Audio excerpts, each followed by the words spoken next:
Nada de lo que existe fue hecho sin Él. En Él estaba la vida y la vida era la luz de la humanidad. Esta luz brilla en las tinieblas y las tinieblas no han podido apagarla.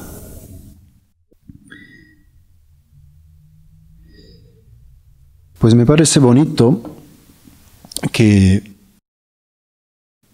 el gran misterio de la encarnación, fuera del tiempo de Navidad, de Adviento y de las festividades navideñas, ¿no?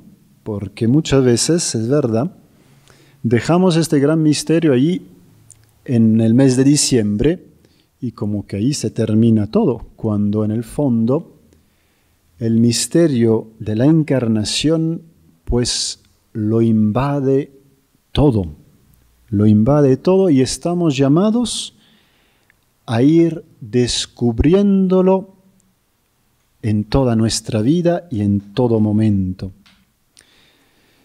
Quiero empezar diciendo pues que tenemos que dejarnos maravillar por el Señor, porque lo que conocemos del Señor es infinitamente más pequeño de lo que nos falta conocer del Señor. Tenemos que entrar en este gran misterio con un corazón de niño, eso es, pronto a dejarse sorprender por la gracia, por la luz que viene del Verbo encarnado. Yo repito muchas veces que no hemos empezado todavía a vivir. Nuestra vida no ha empezado todavía. Y Jesús aún debe nacer mucho en este mundo y en nosotros.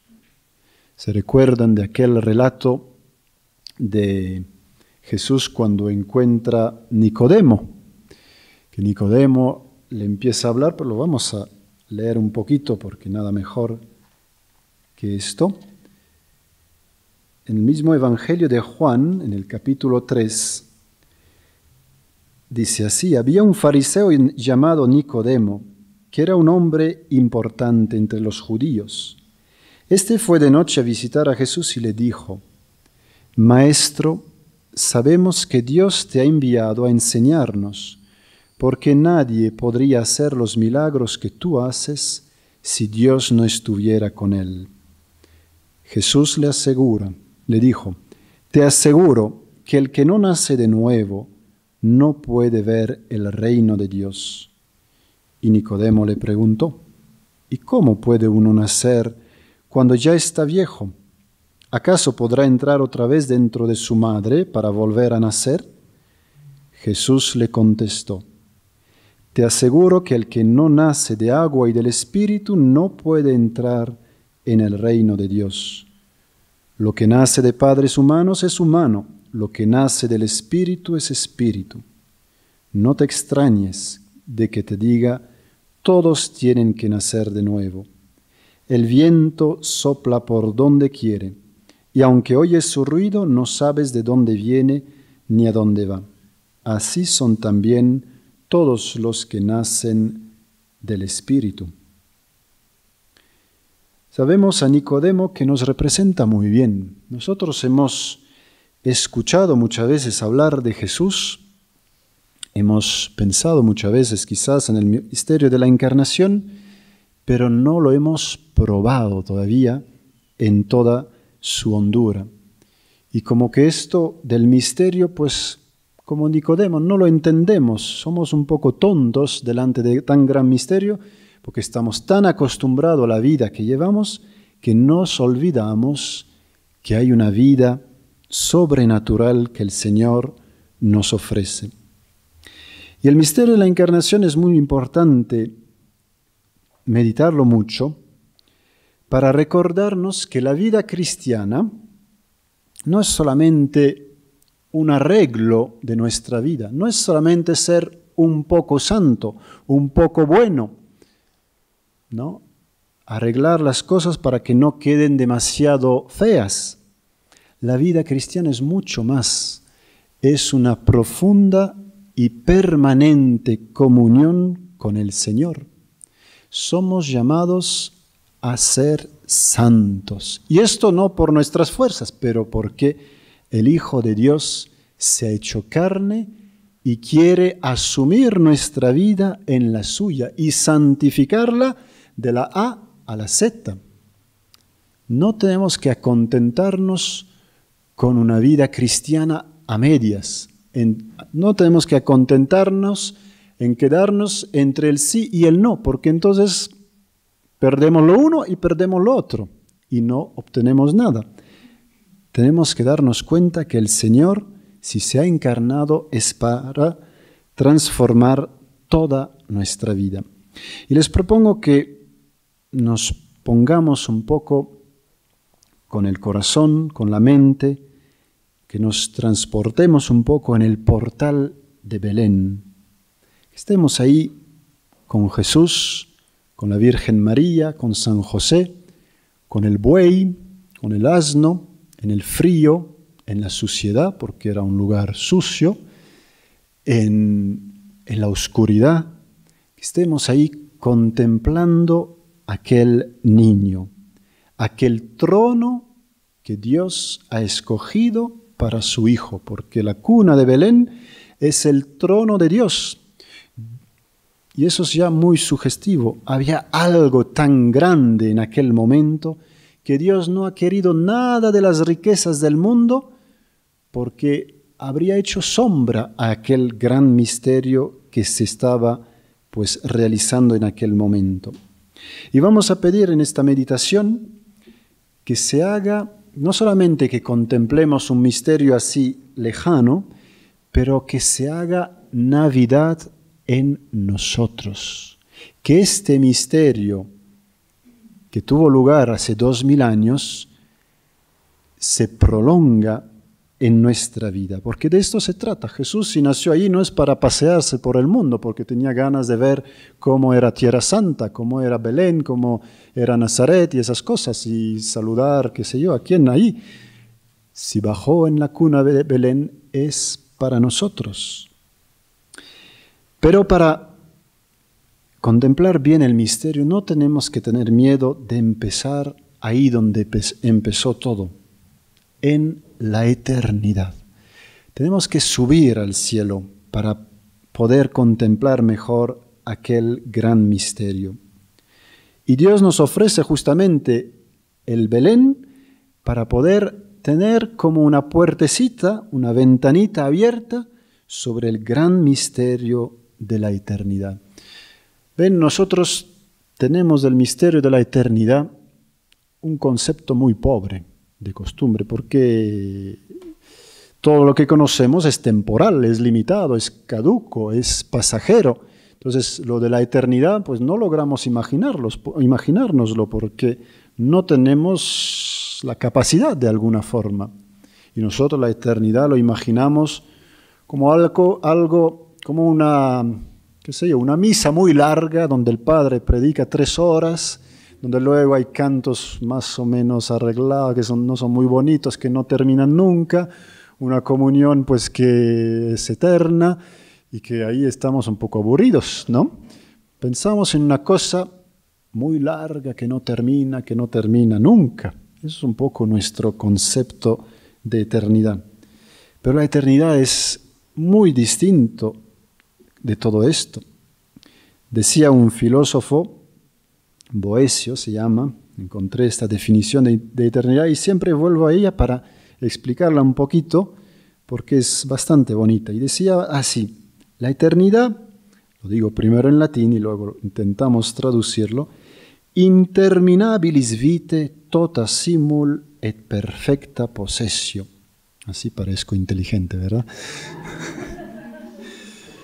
Es un misterio de vida interminable, una vida que nunca termina, pero no sucediéndose minuto tras minuto, pero toda en un solo instante, tota simul. Es una vida interminable que se vive en un único momento presente, que nunca pasa, y en el cual poseemos plenamente esta vida. Y cuando decimos vida, decimos todo lo que significa la vida, la alegría, la felicidad, el amor. Significa eso la eternidad. Es un momento que no pasa, donde tenemos todo, realmente todo, y poseéndolo perfectamente, sin miedo ya a perderlo. Y tenemos que entrar en este gran misterio para contemplar ahí, primero, la natividad eterna del Verbo, porque Jesús en la eternidad ha nacido. Yo una vez lo dije en una homilía y un sacerdote me empezó a decir que yo era un hereje, pero luego dije, bueno, puede ser que se me haya escapado algo, pero meditándolo, pues dije, no, pues Jesús en la eternidad ha nacido del seno del Padre, ha sido como un niño engendrado, decimos en el credo, ¿no? Engendrado, pero no creado, que quiere decir que ha sido engendrado, pero desde siempre. No es que ha habido un instante donde Jesús no existía y luego existió, donde el Verbo no existía y luego existió. Existe desde siempre, pero en esta eternidad ha sido engendrado. ¿Y cómo ha sido engendrado? Pues ha sido engendrado por el amor del Padre. El Padre en la eternidad, que es, pues era Dios de toda eternidad, era toda sabiduría, toda potencia, todo amor, era un misterio, es un misterio infinito, pues se contempló a sí mismo, contempló el misterio suyo, pero como Él no es como nosotros, que cuando nos miramos nos quedamos en nosotros, ¿no? Y nos amamos a nosotros mismos, pues Él, contemplándose a sí mismo, se entregó a sí mismo. No fue un contemplarse egoísta, nombrílico, egocéntrico del Padre, pero el Padre, que es todo amor, mirándose el misterio que Él encerraba, se entregó a sí mismo. ¿Qué diferencia hay con nosotros? Nosotros este amor lo desconocemos en buena parte. ¿Cuántas veces nosotros en nuestra vida amamos pero sin entregarnos? Amamos para obtener, amamos por el gusto quizás incluso de amar, pero no amamos como el Padre que, conociéndose, se entrega a sí mismo. Y así el Hijo, la palabra, pues es la palabra de la mente del Padre. Es el Padre que se mira a sí mismo, pero al mirarse se entrega. Y así la palabra es todas las cosas. Vamos a leer otro texto que es muy bonito y que nos revela aquel misterio de la palabra eterna de Dios. En la carta a los Colosenses, en el primer capítulo, a partir del versículo 15, nos dice: Cristo es la imagen visible de Dios que es invisible. Es su Hijo primogénito, anterior a todo lo creado. En él Dios creó todo lo que hay en el cielo y en la tierra, tanto lo visible como lo invisible, así como los seres espirituales que tienen dominio, autoridad y poder. Todo fue creado por medio de Él y para Él. Cristo existe antes que todas las cosas y por Él se mantiene todo en orden. Además, Cristo es la cabeza de la Iglesia, que es su cuerpo. El que es el principio fue el primero en resucitar para tener así el primer puesto en todo. Pues en Cristo quiso residir todo el poder divino y por medio de Él Dios reconcilió a todo el universo, ordenándolo hacia Él tanto lo que está en la tierra como lo que está en el cielo, haciendo la paz mediante la sangre que Cristo derramó en la cruz. Cristo es la imagen perfecta del Padre. Y así entendemos que Cristo, que el Hijo y el Padre son dos personas en una sola naturaleza. Esto, digo, entendemos, pero bueno, lo entendemos si entramos en el amor, porque el misterio de la Santísima Trinidad lo tenemos que contemplar desde el amor, si no, no entendemos nada de ello. Si no lo entendemos como este Padre que se entrega del todo, que da todo lo que es al Hijo, de tal forma que el Hijo no es solamente muy parecido al Padre, pero sino que es la misma naturaleza del Padre. La entrega del Padre es tan profunda, tan absoluta, que el Hijo es una sola cosa con el Padre, ¿no? Y esto es el nacimiento del Verbo eterno. Es un misterio de amor inconmensurable. En el Hijo, el Padre se conoce a sí mismo. O sea que en el Verbo están todas las cosas. Pero esto no lo decimos para quedarnos solo ahí, aunque sí ahí tendríamos que meditar muchas veces, porque la Santísima Trinidad no es una cosa abstracta, al contrario, es el corazón del mundo. Si entráramos más en este misterio, todo se iluminaría, todo se llenaría de Dios, todo se llenaría de luz, de fuerza y de amor sobre todo. Pero tenemos que hacer un paso más. Tenemos que pasar de la Navidad eterna del Verbo, donde lo decimos ya, todos nosotros también hemos nacido, tenemos que pasar de aquel momento a la generación temporal del Verbo, al momento inmenso en el cual el que es la eternidad entra en el tiempo. Aunque si esto estrictamente en nuestra mente es imposible, porque si es eternidad no puede ser tiempo al mismo tiempo, porque en la eternidad todo es en un momento y en el tiempo todo pues se sucede, hay sucesión.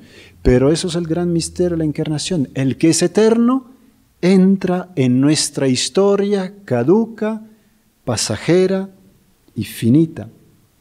El Hijo en la encarnación pasa del hoy que no pasa, del hoy de la eternidad, a nuestros hoyes, si se puede decir, hoyes, nuestras jornadas que terminan. Pasa de aquel día luminoso que no termina nunca a nuestras jornadas que se suceden unas y otras y mueren unas tras otras y vuelven a nacer unas tras otras. Pasa de la omnipotencia a un niño impotente, un niño frágil, un niño que necesita ser defendido de todo peligro. Pasa de la sabiduría eterna a la inexperiencia de un niño que lo tiene que aprender todo. Pasa el Verbo eterno, que es el discurso, la palabra eterna de Dios, que lo contiene todo, que contiene toda sabiduría, toda verdad, toda luz, todo amor, pasa a ser un niño que no sabe pronunciar ni una sola palabra. Un niño que no sabe hablar. Y pasa de los brazos eternos del Padre a los brazos de una pobre niña, la Virgen María, que Dios se cuidó muy mucho de escoger los mejores, pero pasa de los brazos del Padre eterno a los brazos de una pobre niña que lo tiene que consolar, lo tiene que abrazar para que deje de llorar en este mundo. Y dice San Juan,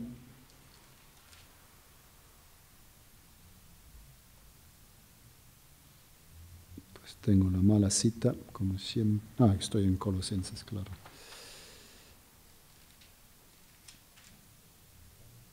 Dios amó tanto al mundo que dio a su Hijo único para que todo aquel que cree en Él no muera, sino que tenga vida eterna.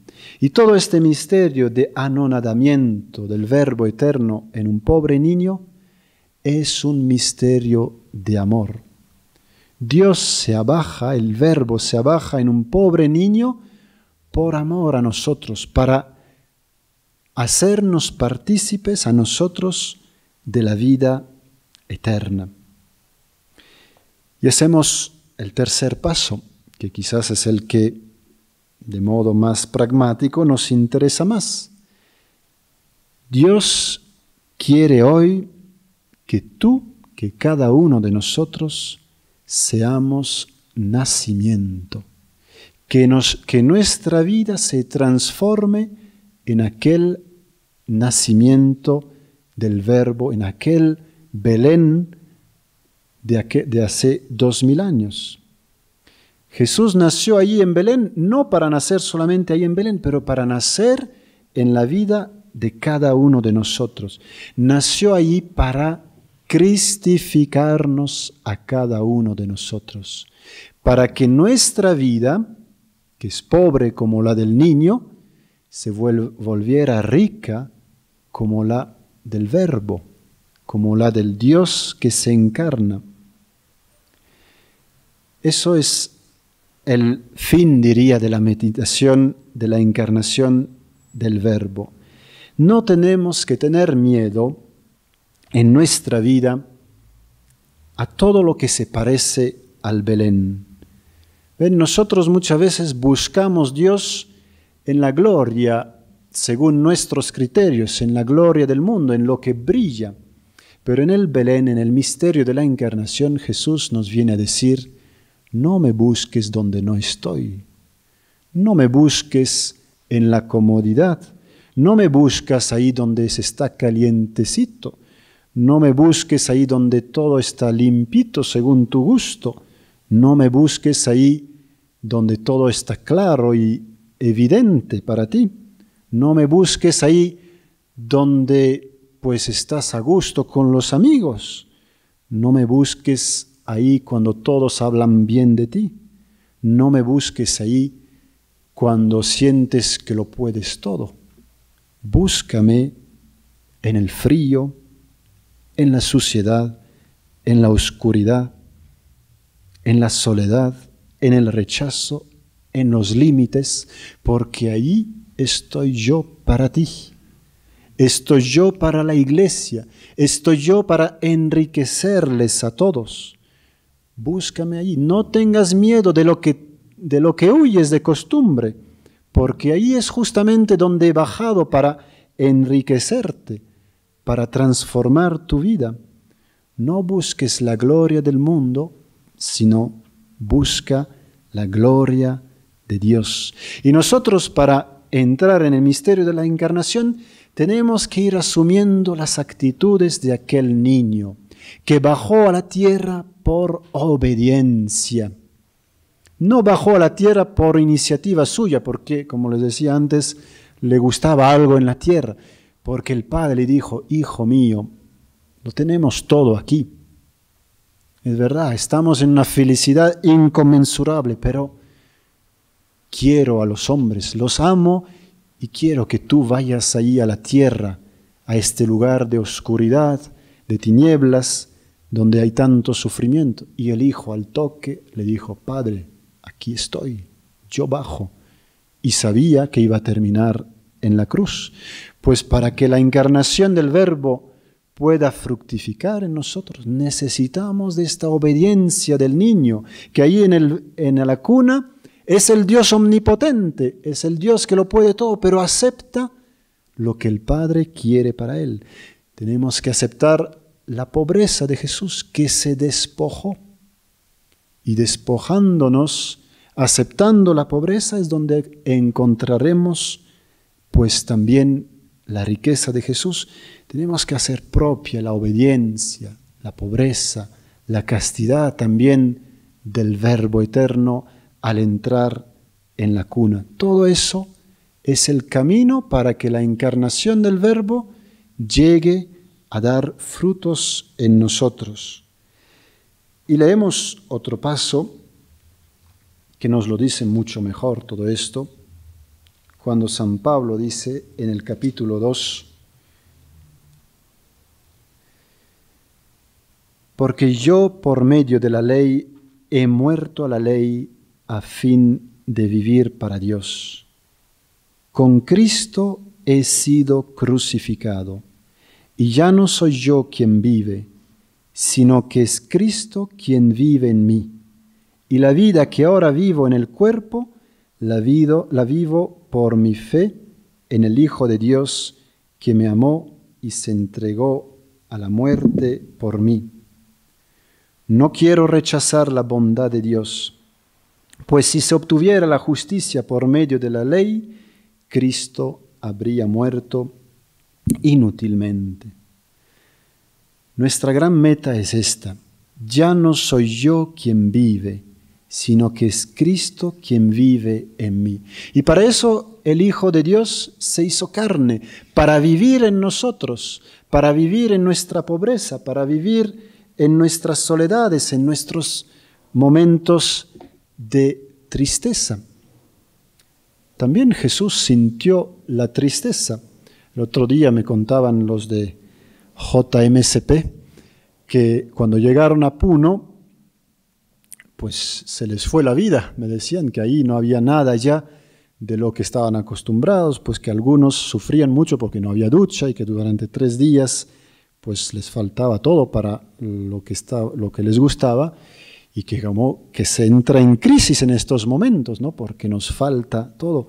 Pues Jesús, imagínense, no ha ido a una región donde le falta la ducha, ha pasado del cielo eterno al mundo mortal. La tristeza de su corazón ha sido profundísima porque le faltaba todo. Se ha anonadado, pero lo ha hecho por amor a nosotros y para que nosotros también pudiéramos aceptar nuestras tristezas para encontrarle a Él en ello. Tenemos que insistir sobre este punto. Nosotros buscamos a Dios donde no está. Y al contrario, Él está mucho más cerca de nosotros, mucho más sencillo para alcanzar. Está ahí donde nosotros la mayoría de las veces estamos huyendo, en las dificultades, en las tristezas, en las soledades. Si nosotros fuéramos obedientes, pobres, castos como Jesús, ahí encontraríamos la luz eterna. Y les propongo terminar pues recordando los misterios gozosos del rosario. Esos son no solamente una cosa para rezar el rosario, pero son toda una escuela de vida para nosotros. Los misterios gozosos del rosario nos enseñan dónde está la fuente secreta del gozo verdadero en nuestra vida.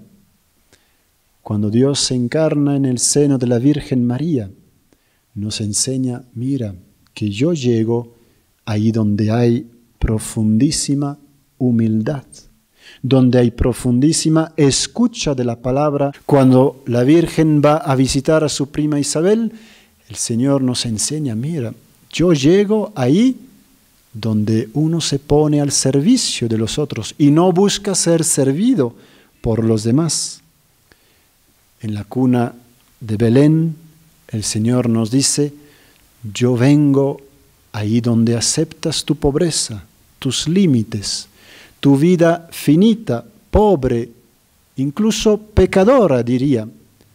El Señor nos invita a que aceptemos ser pecadores, no para volver a pecar, no para pecar más, pero para abandonarnos mejor en los brazos del Padre y para que el Hijo pueda venir a salvarnos en nuestra pobreza. Cuando la Virgen ofrece su Hijo en el templo, en la presentación, el Señor nos dice, mira, el gozo verdadero lo encontrarás si entregas lo más precioso que tienes en tu vida, que para la Virgen era su Hijo, evidentemente. Y cuando la Virgen y San José buscan 3 días angustiados, llenos de temor, pues al Hijo en Jerusalén, el Señor nos indica, mira que el gozo no está reñido con la prueba, no está reñido con la oscuridad en tu vida, con la búsqueda angustiada, con los momentos de dificultad. Está reñido con la falta de docilidad, eso sí, con el hecho de que no aceptemos nuestras pruebas. Pero el Señor, después de 3 días, sabe muy bien hacerse encontrar por nosotros. Pues contemplando el misterio de la encarnación, tenemos que pedir mucho de pasar del designio nuestro, de mi designio, de mis planes, al designio eterno de Dios. Tenemos que pedir mucho de aprender a soltar las amarras para encontrar a Jesús ahí donde Él quiere venir en nuestra vida, no donde nosotros queremos que venga, porque nosotros no nos queremos mucho, ¿saben? No nos queremos mucho a nosotros mismos. El que mejor nos quiere es el Señor. Y el Señor en la encarnación nos dice, estoy muy cerca de ti, solo que tiene que morir en ti la carne, como dice, me parece haber entendido muchas veces Marino en muchas de sus meditaciones. Tenemos que pasar del régimen de la carne, donde vivimos nosotros, al régimen del Espíritu, donde Cristo vive en nosotros. Tenemos que morir para que Jesús pueda vivir en nosotros. El misterio de la encarnación es una invitación a volver a descubrir la infancia espiritual, volver a descubrir que tenemos que nacer de nuevo, tenemos que descubrir la vida verdadera que todavía no la hemos experimentado de verdad. Y Jesús está ahí a nuestro lado, muy cerca, esperando poder empezar este gran misterio con nosotros. Pues pedimos a la Virgen María que nos ilumine, que nos ilumine el Espíritu Santo, pero que ella interceda por nosotros para que podamos acercarnos al niño pobre en el frío, en la suciedad, en la prueba, en el rechazo, en su tristeza infinita, para poder acoger de él toda la luz, la paz y el amor que vienen del cielo para nosotros. Amén. Muy bien. No sé cómo suelen terminar.